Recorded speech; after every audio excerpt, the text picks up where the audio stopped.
काल संध्याकाळी म्हणजे ज्या पद्धतीनं हे शिंदे गटाचे लोक डेस्परेट झाले आहेत पराभवाच्या भीतीनं, अनेक ठिकाणी आमच्या उमेदवारांना धमक्या देणं, पोलिसांचा दबाव आणणं, खोटे गुन्हे दाखल करणं, त्याच्यामध्ये नाशिकचे पोलीस आयुक्त सुद्धा सामील आहेत. आणि काल संध्याकाळी मालेगाव बाह्यचे आमचे उमेदवार डॉक्टर अद्वै हिरे यांच्यावर दादा भुसे यांच्या गुंडाने हल्ला केला. दादा भुसे यांच्या गुंडाने ते प्रचार फिरत असताना त्यांच्या गाड्यांवर हल्ला केला. त्यांच्या जवळ लोखंडी शिगा, तलवारी आणि गावठी पिस्तूल होते, रिव्हॉल्वर्स होते. आणि अद्वै हिरे यांना ठार मारण्याच्या उद्देशाने हल्ला झाला. आमचे 5 शिवसैनिक जखमी झालेले आणि पोलिसांनी त्या संदर्भात अजूनही ठोस कारवाई केलेली नाही. हे प्रकरण फक्त मालेगाव बाह्यपुरतं नाही, तर पोलीस यंत्रणेचा वापर करून अशा प्रकारे हल्ले होणार असतील तर या महाराष्ट्रामध्ये निवडणुका त्यांना शांततेत करायच्या नाही. या राज्याच्या पोलीस महासंचालिका रश्मी शुक्ला यांची निवडणुकीच्या आधी बदली करावी अशी आमची एक मागणी यासाठीच होती, कारण पोलीस यंत्रणा राजकीय कामाला जुंपलेली आहे, एका पक्षाच्या कामाला जुंपलेली आहे. त्याच्यामुळे निवडणुका स्वच्छ वातावरणात होणार नाही. हा जो आमचा एक अंदाज होता तो हळूहळू खरा ठरताना दिसतोय. अद्वै हिरे काल सुदैवाने बचावले, त्यांना रिव्हॉल्वर लावण्यात आलं, पण कार्यकर्त्यांनी दादा भुसेच्या त्या मारेकऱ्याला खेचल्यामुळे अद्वै हिरे बचावले. ही या राज्याच्या कायदा सुव्यवस्थेची आजची परिस्थिती आहे. देवेंद्र फडणवीस या राज्याचे गृहमंत्री हे रोज कुठे ना कुठल्या तरी जीपवर बसून मिरवणुकीत सामील झालेले दिसत आहेत. तिकडे अमित शहा राज्याचे दौरे करून महाराष्ट्रात आम्ही कसे जिंकणार याचा अंदाज देत आहेत. हे अशा पद्धतीनं तुम्ही निवडणुका लढणार आहात का? तो लढवला जाणार आहेत का? माझं या देशाच्या मुख्य निवडणूक आयुक्तांना आव्हान आहे की तुम्ही ताबडतोब या राज्याच्या पोलीस महासंचालिका रश्मी शुक्ला यांना ताबडतोब बदला आणि हे जे गुंडगिरी आणि झुंडशाही सुरू आहे त्या संदर्भात कठोर कारवाईचे निर्देश द्या. तुम्ही म्हणताय की काही उमेदवारांना धमकवलं जात आहे. किशनचंद दरवानीची केस वेगळी होती की स्वतःहून त्यांनी माघार घेतली? नाही, स्वतःहून कोणी जात नाहीये. काही जुन्या केसेस काढणं, बरं का, आणि मग तुम्हाला मकोका लावू, तुमच्याकडे ईडी पाठवू, सीबीआयच्या संदर्भात धमक्या देऊन तुमचे गुन्हे दाखल करू. अद्वै हिरे यांच्यावर थेट हल्ला झाला. अद्वै हिरे यांना आधी 8 महिने तुरुंगात टाकण्यात आलं. अशा गुन्ह्याखाली की ज्यांना ताबडतोब जामीन होऊ शकतो. आणि तुरुंगात असतानाही त्यांच्यावर दबाव होता की तुम्ही पक्ष सोडा आणि आमच्या बरोबर या. आणि काल ते प्रचार फिरत असताना त्यांच्यावर हल्ला झाला. संभाजीनगरचं प्रकरण त्याच दबावाचं प्रकरण आहे, त्याच दबावाचं प्रकरण. आणि अजून अनेक ठिकाणी आमच्या उमेदवारांना किंवा महाविकास आघाडीतल्या उमेदवारांना धमक्या दिल्या जात आहेत, पण आम्ही त्या धमक्यांना जुमानत नाही. शेवटचा दिवस आहे आज अर्ज भरण्याचा. अजूनही 16-17 जागांसंदर्भात त्याच्या जाहीर अधिकृतरित्या झालेल्या नाही. जरी एबी फॉर्म दिले असले तरी मित्र पक्षांना किती जागा सोडलेल्या आहेत? तुमच्यातही 3-4 जागी दोघांनी एबी फॉर्म भरले आहेत. मिरजची जागा आहे. नाही, मिरजच्या ठिकाणी माझं आताच काँग्रेसच्या नेत्यांशी चर्चा झाली. दक्षिण सोलापूरचा विषय संपलेला आहे. परांड्याच्या विषयी मला वाटतं संपून जाईल. दक्षिण सोलापूरमध्ये शिवसेनेचे अधिकृत उमेदवार म्हणजे महाविकास आघाडीचे उमेदवार हे अमर पाटीलच असतील. काँग्रेसच्या उमेदवारांना कोणत्याही प्रकारचा एबी फॉर्म दिलेला नाही किंवा दिला जाणार नाही. त्यानंतर इतर ठिकाणी सुद्धा काही लोकांनी अर्ज नक्की भरले आहेत, पण ते त्या पक्षाची त्यांना मान्यता नाही. ही तुम्हाला मी आता सांगतो. मिरजमध्ये शिवसेनेचे उमेदवार तानाजी सातपुते हे महाविकास आघाडीचेच उमेदवार असतील आणि त्यांच्यासाठी काँग्रेस पक्ष पूर्णपणे काम करण्याचं आम्हाला त्यांनी आश्वासन दिलेलं आहे. राऊत साहेब तुम्ही म्हणतात की त्या फॉर्म दिला नाही, मान्यता नाही, पण लिस्ट मध्ये काँग्रेसच्या एनसीपीच्या नावं आहेत. तुम्ही म्हणालात की अर्ज मागे घेतले मी तुम्हाला आधीच सांगितलं की परांडाच्या संदर्भात थोडं आमची चर्चा झाली होती त्या जागेसंदर्भात, पण थोडं कन्फ्युजन आमच्यात निर्माण झालं. त्यातून 2 उमेदवारी अर्ज भरले, त्याच्यामध्ये काय कोणी ठरवून केलेलं नाहीये, त्यातून आम्ही मार्ग कापला. पण राऊत साहेब, मुंबईतल्याही काही जागा कोणत्या? आहेत, ज्यात वर्सोवा आहे, भायखळा आहे, कुलाबा आहे, वांद्रे पूर्व आहे, अशा ठिकाणी आपल्याला काँग्रेसचे उमेदवार दिसतात. आता शिवसेना युबीटीनं धारावीत अर्ज भरण्याची पण तयारी केली आहे. बाबूराव माने तिथे अधिकृत मशाल या चिन्हावर अर्ज भरता आले. मला असं वाटत नाही, ही तुमच्याकडे चुकीची माहिती आहे. शिवसेना हे आघाडी धर्माचं पालन करणारा पक्ष आहे. आजही आम्ही जिथे समाजवादी पार्टीचे उमेदवार आहेत तिथे आम्ही अर्ज भरलेले नाहीत. किंबहुना समाजवादी पार्टीनं शिवसेनेची जिथे जागा आहेत जाहीर झालेल्या तिथे अर्ज भरले आहेत. पण आमची भूमिका ही समन्वयाचीच राहील आणि आहे. समाजवादी पार्टी हा आमचा मित्र पक्ष आहे. शेतकरी कामगार पक्ष हा आमचा मित्र पक्ष आहे. शेतकरी कामगार पक्षासाठी आम्ही आमच्या शिवसेनेच्या कोट्यातल्या रायगड जिल्ह्यातल्या किमान 2 ते 3 जागा आम्ही सोडायला तयार आहोत. नाही राऊत साहेब, तुम्ही हे शेकापाल समाजवादी पार्टी बाबतीत म्हणता, पण काँग्रेस आणि तुमच्यामध्ये काँग्रेस आणि तुमच्यामध्ये आणि आमच्यामध्ये सुद्धा काहीही टोकाचे म्हणाल असे कोणते मतभेद नाही. बघा, आघाडीत किंवा कोणत्या युतीमध्ये एखाद दुसऱ्या जागेवरून शेवटच्या मिनिटापर्यंत चर्चा सुरू असते.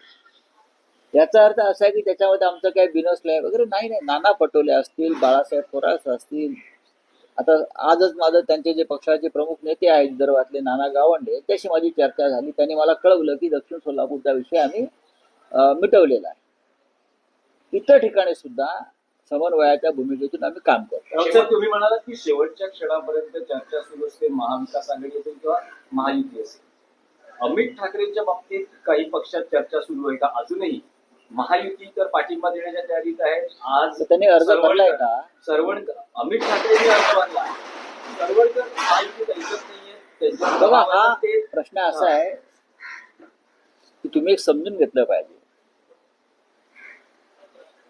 की हा त्या 2 त्यांचा पक्ष मनसे आणि सरवणकरांचा पक्ष हे एकाच आघाडीतले पक्ष आहेत. ते दाखवतात आम्ही वेगळं लढतोय.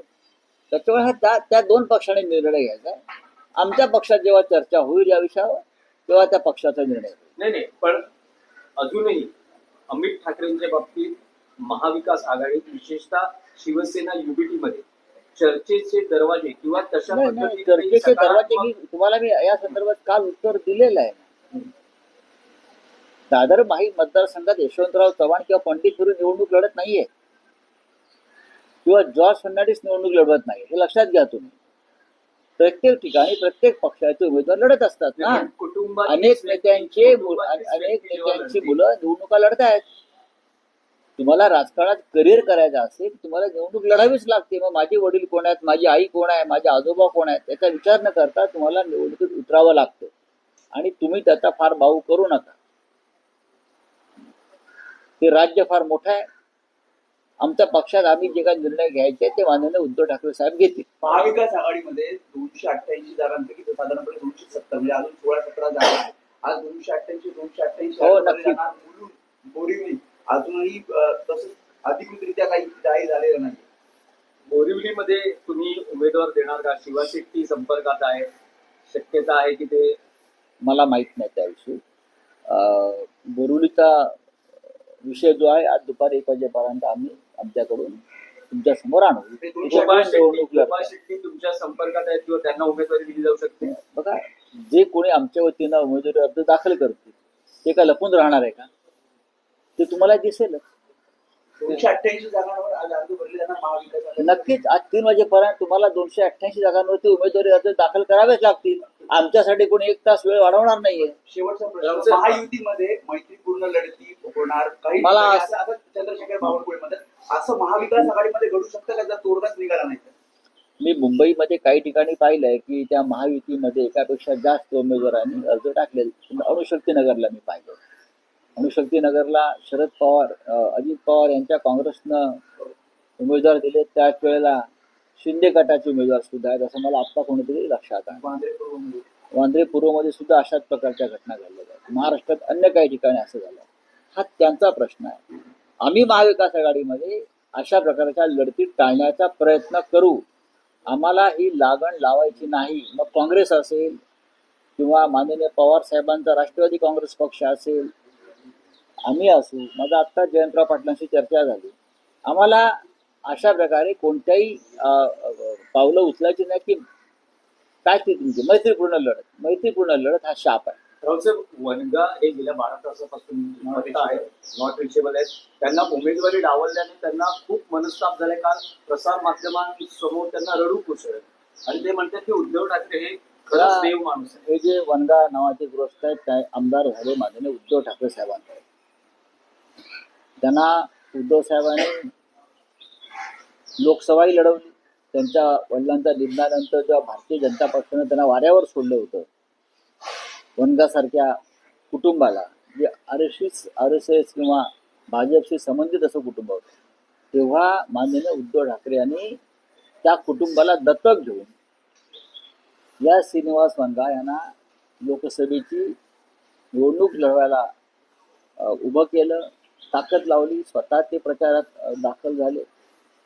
दुर्दैवानं त्यांचा पराभव झाल्यावरती त्यांना विधानसभेत आणण्यासाठी सुद्धा उद्धव साहेबांचाच पुढाकार होता.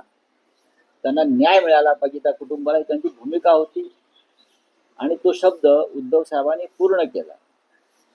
श्रीनिवास वनगा हे आमदार झाले ते काही एकनाथ शिंदेमुळे नाही, ते उद्धव ठाकरे यांच्यामुळे आमदार झाले. पण हे महाशय सुरतला गेले, गुवाहाटीला गेले, गोव्याला गेले. कुठल्या तरी टेबलावर आम्ही त्यांना नाचतानाही पाहिलं. तेव्हा त्या भागातल्या अनेक शिवसैनिकांनी रडू कोसळलं की काय हा आमचा आमदार, ज्याला आम्ही निवडून दिलं आणि आज अशा प्रकारे आमच्या विरोधामध्ये तांडव करतोय. आता ही कर्माची फळं असतात, ती अनेकांना भोगावी लागते. स्वतः एकनाथ शिंदेनाही भोगावे लागते. लक्षात घ्या, 26 तारखेनंतर एकनाथ शिंदेना सुद्धा रडू कोसळलं. 26 तारखेनंतर एकनाथ शिंदे सुद्धा तुम्हाला ज्या भूमिकेत वनगा आहेत त्या भूमिकेत तुम्हाला एकनाथ शिंदे आणि त्यांचे लोक रडताना दिसतील. मार्क माय वर्ड. त्याच्यामुळे ते रडत असले तरी आम्हाला काय अश्रू वगैरे येत नाहीत. कर्माची फळं तुम्हाला भोगावी लागतील. ज्या पद्धतीने तुम्ही शिवसेनेची गद्दारी केली, उद्धव ठाकरे देव माणूस आहेत हे तुम्हाला आता कळलं. ते आहेतच. त्यासाठी इतर कोणाच्या सर्टिफिकेटची गरज नाही. समजा जर वनगांना पश्चाताप होतो आहे केलेल्या चुकीबद्दल असं ते म्हणतात, तर मातोश्रीचे दरवाजे पुन्हा उघडले. हे प्रश्न तुम्ही कशा करता विचारता? या प्रश्नाला काय अर्थ? पश्चाताप झालाय, घरी बसा. राऊतसाहेब, सर्वोच्च न्यायालया संदर्भातला प्रश्न होता की तुम्ही मध्यंतरीच्या काळात जेव्हा सर्वोच्च न्यायालयाचे सरन्यायाधीश त्यांच्या घरी मोदी आले होते, पंतप्रधान, आणि एकूण जे सगळं त्यांच्या गणपतीचं दर्शन घेतलं, त्यानंतर शिवसेनेनं अनेक प्रश्न आणि टीका उपस्थित केल्या होत्या. त्याचं प्रत्युत्तर सरन्यायाधीशांनी दिले. त्यांनी असं म्हटलंय की सरकारच्या प्रमुखांना जेव्हा न्यायमूर्ती भेटतात त्यावेळेस राजकारणावरच चर्चा होते असं नाही, तर न्यायपालिकेतले पायाभूत सुविधांचेही मुद्दे असतात. न्यायपालिकेतले अनेक प्रश्न असे असतात त्याच्यावर चर्चा होते किंवा होत नाही. पण आम्ही मात्र पाहिलेलं आहे की या महाराष्ट्रातले घटनाबाह्य सरकार जे मोदी शहांना चालवायचं होतं, निर्माण करायचं होतं, ते मात्र विनाशाळा आम्ही न्यायालयासमोर डोकं आपटून सुद्धा चालवलं गेलं. आमदार अपात्रतेसंदर्भात यांच्या कारकिर्दीत ते निर्णय घेऊ शकले नाही. शिवसेना कोणाची आणि चिन्ह कोणाचं या संदर्भात फक्त तारखांवर तारखा देण्यात आल्या. ही इच्छा असंच घडावं ही इच्छा मोदी आणि शहांची होती. ती न्यायालयाची इच्छा कशी का असू शकते? मोदी शहांची इच्छा ही न्यायालयाची इच्छा असू शकत नाही. त्याच्यामुळे ही बोलाचीच गडी आणि बोलाचाच भात असतो. आमच्या भावना अत्यंत तीव्र आहेत, कडवट आहेत. ते आता रिटायर होतील, निवृत्त होतील. आमच्या माहितीप्रमाणे आंतरराष्ट्रीय न्यायालयात त्यांची वर्णी लावली जाते, ती का सहज लावली जात नाही, ती सहज लावली जात नाही. त्याच्यामागे काहीतरी भेटी गाठी, निरोप, बरं का, संदेश, देवाणघेवाण होतच असते ना. पण त्यासाठी तुम्ही या महाराष्ट्राचा बळी दिलात. तुम्ही दोन प्रमुख पक्ष या महाराष्ट्रातले ज्या पद्धतीनं तोडले, त्याला मान्यता दिली. घटनेतील 10व्या शेड्यूलचा मुद्दा तुमच्यासमोर पडला आणि तुम्ही आमचं ऐकून घेतलं नाही. आणि विधानसभाची मुदत होईपर्यंत तुम्ही सरकार चालवायला मुभा दिली, कारण ती मोदी आणि शांत इच्छा होती. जर न्यायालयाने हे मान्य केलं असतं, वेळ दिला असता न्यायालयानं, ते घटनाबाह्य सरकार चाललं नसतं. न्यायालयाचं काम काय? सर्वोच्च न्यायालयाचं घटनेचं, संविधानाचं रक्षण करणं आणि संविधानाच्या विरोधात जर कोणी काम करत असेल त्याला रोखणं. तुम्ही फक्त ताशेरे मारता, कॉमेंट्स करता आणि आता म्हणता आम्ही कॉमेंट्स करतो, म्हणजे तो काय निकालपत्र नसतं. मग नका ना कॉमेंट्स करू, तुम्हाला कोणी सांगितलं कॉमेंट्स करायला? चला सर, बोलिए. ये जानना चाहेंगे आज जो है नामांकन भरने का आज आखिरी दिन है। 288 में से कुछ सीटें ऐसी हैं जिन पर औपचारिक तौर से घोषणा नहीं हुई है महाविकास आघाड़ी की ओर से। कब तक जो है घोषणा होने की बात देखिए, अब घोषणा होना की क्या बाकी है? आज 3 बजे तक का समय है, उसके पहले सब कुछ हो जाएगा. 288 सीट्स है, 288 सीट है, उसके ऊपर तो उम्मीदवार देने ही पड़ेंगे ना. और लगभग सभी सीटों पर अपना अपने लोगों ने उम्मीदवार दिए हैं और हम 288 सीट पर महाविकास आघाड़ी चुनाव लड़ेगी. चीफ जस्टिस चंद्रचूड़ के घर वो पिछले दिनों जो है प्रधानमंत्री आए थे। गणपति का समय था, आरती वगैरह की जरूरत है। उन्होंने उनका एक बयान सामने आया है कि यदि सरकार के जो प्रमुख है वो हमसे मिलते हैं तो सिर्फ जो है जो न्यायपालिका है उनके ऊपर जो समस्या है या उसमें जो बातचीत है उसके ऊपर बात हमें सब समस्या मालूम है, कि देश की सभी समस्या मालूम है. सबसे बड़ी समस्या ये है कि इस देश की न्यायपालिका स्वतंत्र नहीं. इस देश की न्यायपालिका के ऊपर 10 साल से जो दबाव बना है, उस दबाव के चलते ही न्याय व्यवस्था अपना काम कर रही है. अगर ये दबाव नहीं होता तो 3 साल से महाराष्ट्र में जो एक संविधान विरोधी गैर कानूनी सरकार चल रही है, वो हमारे मुख्य न्यायाधीश चलने नहीं देते. जिस तरह से पार्टियों को तोड़कर सरकार बनाई है और उनका डिस्क्वालिफिकेशन होना जरूरी था as per 10th schedule of our constitution, लेकिन हमारे मुख्य न्यायाधीश ने ये बात मानी नहीं, सुनी नहीं. कमेंट्स तो करते रहे बहुत, ये गलत है, वो गलत है, ये गलत है, व्हीप गलत है, विधानसभा अध्यक्ष का निर्णय गलत है, या बोलते रहे. लेकिन कहीं वो आपके जजमेंट तो हमने देखी तो उसमें नहीं आया है. अब विधानसभा की मुदत खत्म होगी, फिर भी आप निर्णय नहीं दे रहे हो, क्योंकि इस प्रकार से ही सरकार चलनी चाहिए. ये नरेंद्र मोदी जी और अमित शाह जी का इच्छा थी और इस इच्छा के मुताबिक सर्वोच्च न्यायालय ने काम किया. तो अब ज्ञान देने की बात भूल जाइए. हमको, हमारे पास भी ज्ञान है संविधान का. कल बारामती में अजित पवार ने फॉर्म भरा। उन्होंने ये स्टेटमेंट दिया है कि लोकसभा में मैंने जो गलती की है वो गलती जो शरद पवार है और वो कर रहे योगेंद्र पवार को। देखिए ये चुनाव है, आपकी पत्नी हार गई है, उसके बाद आपको ये विचार आपके दिमाग में आया है. अब चुनाव होता है तो चुनाव में आपको सामना करना पड़ेगा. अब रोना धोना बंद करना चाहिए.